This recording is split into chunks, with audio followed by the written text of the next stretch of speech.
How's things, I guess, tracking in the first season? Sometimes you don't really know until you get into the game or after the game. But our trial form wasn't great, so there's a couple of things there we need to really tidy up on, and we've had a couple of weeks to do it. So hopefully, we'll be a little bit better than what we were in the trial, especially our defence. Our defence was really poor in the trials, so it's something that we'll need to pick up on tomorrow. How do you turn that around? Obviously leaking 40 plus points. How do you rectify that in the first game? Yeah, well, again, I think it's more of an individual thing, to be quite honest. I don't think there's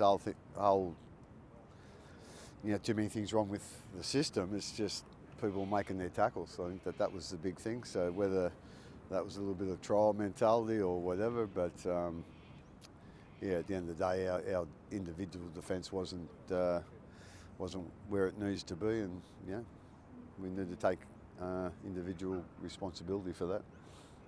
People talk about that round one record that you've got. I mean, do you lead into that at all? No, not really. No. Again, it's another round one game, and like I say, at the end of the day, it's not that important in the context of it's the start of a new season and getting back to playing our best footy. That's the thing, and it's probably going to take a little while to know what our best footy is. We've had a lot of changes in personnel, so like I say, just learn that for ourselves is one of the big things. But like I say, there's a couple of things combination that we'll need to work on as the weeks go on. But there's no reason why we can't put full effort in as a team tomorrow, but also as individuals. I know you may not care about the record, but is there something you pinpointed why it is that you seem to perform so well in the first game of the season for you guys? Not really. I don't know. I don't know if anyone would know the answer. I suppose we've prided ourselves on how hard we work in the pre-season, and that comes out in round one. But again, there's been a couple of round one games that we've been very fortunate to win, to be quite honest.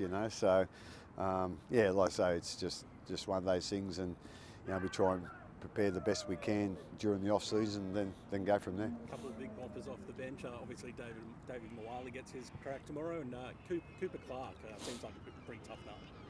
Yeah, Cooper's only a young kid. He'll be making his debut tomorrow night. So he's done well in the trials. Can play a little bit on the edge, can play through the middle, so he gives us a little bit of versatility there as well. He carries the ball well. He's a kid that's worked hard for it too. I think just presenting his jumper in there, it was mentioned, I think when he first come into the juniors, the under-19s, he was 145 kilos. So that's a big boy. So he certainly worked hard to get down to the weight he is now and playing good footy. And obviously with Davey, obviously had some years there at South. So he's been showing some good signs of training, and he'll have like Tui and Kingy and those guys are around to help him. The experienced blokes, and I'm sure he'll do a good job.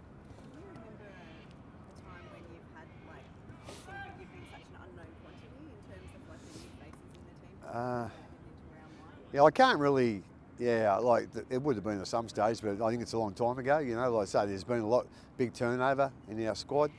We've got a couple of new players in that have played first grade at other clubs, but more than anything, we're relying on our younger blokes. Been coming through the juniors here, and they'll certainly get.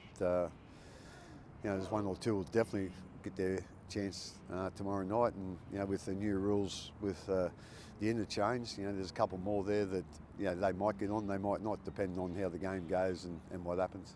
Can you tell us about Moses Leo? He's been unlucky with injuries since he arrived at the club. Again, he has been unlucky, I suppose, with injuries, and nothing overly serious, but it just seems to one of those bodies that it just needs something small to happen, and something goes wrong. But he's got through this pre-season pretty good, so I think his body's sort of starting to get used to the workload. he's got great speed. You know, obviously learned the defensive systems is a little bit different to what he's used to with, you know, playing union. But, you know, I think most of the time he was playing sevens. So that's taken a little while to learn. But like I say, he's a really good athlete, and hopefully he'll fit in tomorrow night. Just on the Zac Lomax saga, how sort of a player that could have added some quality to the side, how disappointed are you the way it played out, and have you ruled out him joining the club in the future? Oh yeah, I think, you know, that's the decision's been made now, I think. So at the end of the day, you know, we're obviously disappointed that we couldn't get Zac here. He's a quality player, but even more than that, he's a quality person. You know, he's a real good kid, and you know, I thought he would have fit in here really well. But more than anything else, you know, we're disappointed for him. You know, I'm not quite sure what happens now with him, and so, you know, like I say, we're disappointed we didn't get him as a club, as a player. But I'm just, you know, disappointed for him, and hopefully it works out, and you know, he's playing again somewhere soon. Yeah. Does it fuel the fire against Parramatta tomorrow? We haven't really spoken about that. At the end of the day, it's, you know, that's off-field stuff. Tomorrow night it's on-field stuff. So yeah, it's different. Obviously, you'd like to see him stay in the NRL, but now there's a resurgence. Yeah, I think everyone in the game would like to see him stay in our game. You know, he's an Origin player. He played for Australia, so you know, as I said, he's a quality player, but he's a quality person too. And you know, to lose him to another code, you know, would be disappointing. Like I say, I just hope, you know, he gets to do what he really wants to do now. But at the end of the day, if we lose him the rugby league, that's going to be a loss. Just on one, obviously Pezza gets his shot in the hearts and Parramatta tomorrow. Yeah, Is he yeah. sort of a player that you sort of know his weaknesses better than anyone else? I'm not quite sure we know a lot of his weaknesses. I know a lot of his strengths. He's a great kicker, you know, with the footy, and real good organiser. So yeah, we're sort of pinpointing his strengths more so than anything else, and you know, how we can hopefully you know, take care of his strengths, or you know, get him to have a you know, I just suppose that we know what his strengths are and how we could reduce, you know, the product of that. So you know, we'll work on that. But you know, they've got a lot of other good, you know, players there. Like with him and Moses in the halves, you know, he's such a good player as well. You know, Origin player, Australian player. So yeah, like I say, we've done a little bit of work there, and hopefully you know, we can reduce their effectiveness, you know, tomorrow night. Sorry again? Yeah. They have played really well actually in a couple of games. So yeah, like I say, we know we've got our work cut out tomorrow night. But more than any time, you know, with our, you know, with the team we've named, we just need to get our stuff right, because you know, we've got, you know, as I said, a fair few players, more than we can ever remember, sort of making their debuts here, and you know, like I say, we haven't had the whole pre-season either. So yeah, so like I say, we're just trying to concentrate on what we need to do, and hopefully get that right, and then hopefully the rest will flow on from there.